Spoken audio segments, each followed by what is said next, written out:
जो पूरे देश में बांग्लादेशी और रोहिंग्या की बातें बताई जा रही है, फैलाई जा रही है, पार्लियामेंट से लेकर के दिल्ली के इलेक्शन में भी अब वो अपना जगह पांव पसार चुका है।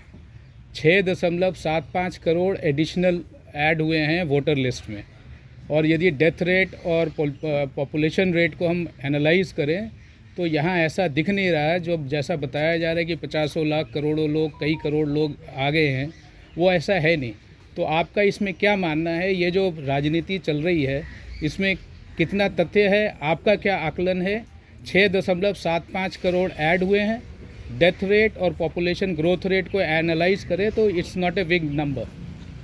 देखिए, करोड़ों ये नंबर बड़ा ही है, और जिनकी संविधान में देश के धर्म परंपराओं में विश्वास नहीं है, ऐसे करोड़ों लोग देश में रहना ये देश के अंतर्गत सुरक्षा के लिए भी बहुत बड़ा खतरा है। Any number is a big number. Secondly, जो हिंदू संख्या का जनसंख्या के असंतुलन का विषय आ रहा है, उसके 4 प्रमुख कारण, जो चारों के बारे में सोचना पड़ेगा। म्यांमार और बांग्लादेश से होने वाली मुस्लिम घुसपैठ, जो कि अवैध है। दूसरा विषय की घटता हिंदू जन्म दर, एक हिंदू परिवार में कितने बच्चों का जन्म हो रहा है, ये भी महत्व का विषय है, उसके बारे में भी समाज का प्रबोधन होना चाहिए। तीसरी बात है, जो मतांतरण हो रहा है क्रिश्चियन मिशनरियों के द्वारा और मुसलमानों के एक वर्ग के द्वारा, जो लव जिहाद की घटनाएं हो रही है।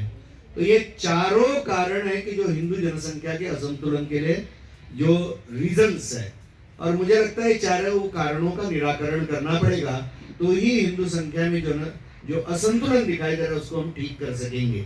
2011 के जो सेंसस है, for the first time in India, Bharat history, 80% से कम हमारी आबादी हुई है। पहली बार ये हुआ है।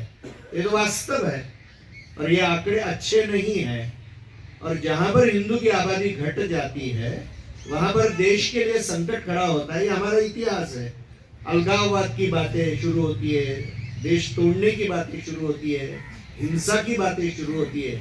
ये सारी बातें इसके परिणाम है। और जैसा मैंने कहा, अंतर्गत सुरक्षा के लिए भी बहुत बड़ा खतरा है। अभी भी असम है, वेस्ट बंगाल है, बिहार है, यहाँ के जनसंख्या में बहुत बड़ा परिवर्तन हो चुका है।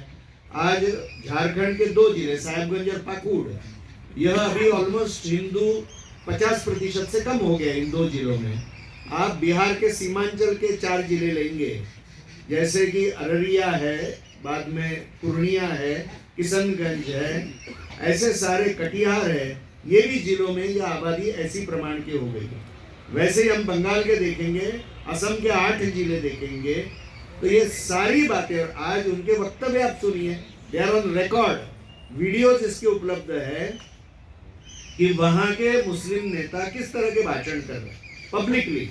तो ये बातें तो एकदम महत्व की, उसके बारे में आप ध्यान देना ही पड़ेगा।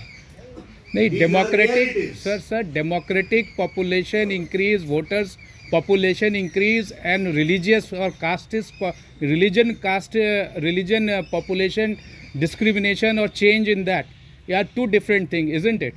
No, you have to think in that respect only. इसे मैंने क्वालिफाई किया, जो पहले बात कही कि जो बाहर से आए मुस्लिम घुसपैठिए हैं, उसको भारत के संविधान के बारे में आदर नहीं है, उनको भारत के परंपराओं के बारे में आदर नहीं है। और इसलिए ऐसे लोगों की करोड़ों की संख्या में भारत में संख्या बढ़ना, ये भारत के अस्तित्व के लिए खतरा है। It is a internal security threat, और इसके लिए सोचना ही पड़ेगा। थिंकिंग विदाउट रिलीजन और मत, ये चर्चा को कोई मतलब नहीं है।